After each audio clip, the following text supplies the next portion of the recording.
Barcelona, Spain. Tens of thousands of people back in Catalonia's bid to secede from Spain rallied in downtown Barcelona Saturday to demand the release of jailed separatist leaders. The rally's grassroots organizers are calling for 10 prominent members of the secessionist movement in the northeastern Spanish region to be freed from prison. 8 former members of Catalonia's dissolved cabinet and 2 activists are in jail while Spanish authorities investigate their alleged roles in promoting an illegal declaration of independence last month in violation of Spain's constitution. A separate court in Madrid granted bail on Thursday to another 6 Catalan lawmakers who are subject of another investigation into the secession push. Many of the protesters carried pro-independence Isleta flags, with its white star and blue triangle superimposed over the traditional red and yellow Catalan colors.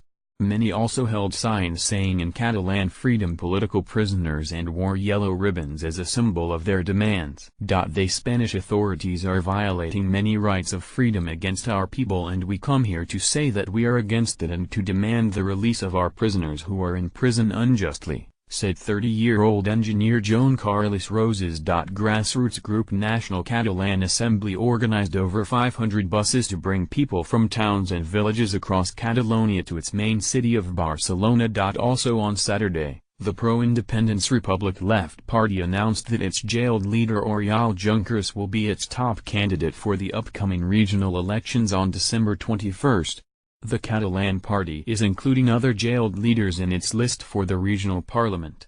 Polls show that Republic Left is favored to win the upcoming ballot, although it won't secure an outright majority. The Catalan conflict is the worst constitutional crisis to threaten Spain in nearly 4 decades.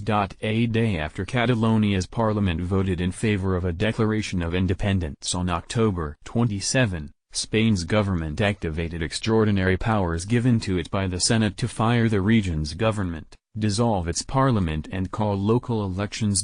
While those separatist leaders now in jail obeyed a summons to appear in court in Madrid, deposed Catalan President Carles Puigdemont and 4 of his former ministers fled to Belgium, where they now await an extradition hearing to return them to Spain. Puigdemont and his fellow separatists claim that a referendum on secession held on October 1 gave them a mandate for independence, even though it had been prohibited by the nation's highest court, failed to meet international standards and was boycotted by anti-independence parties.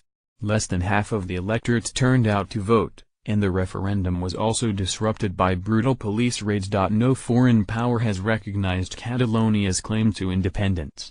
The European Union has warned that an independent Catalonia would be cast out of the 28-nation bloc. The most recent regional elections and opinion polls show that Catalonia's 7.5 million residents are roughly split over remaining a part of Spain or going their own way.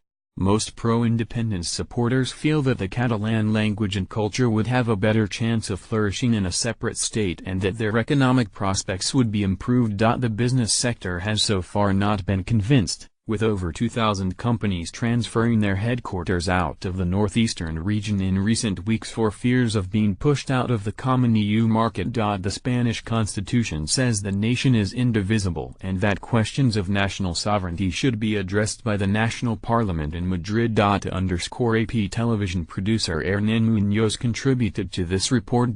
Copyright 2017 The Associated Press. All rights reserved. This material may not be published, broadcast, rewritten or redistributed.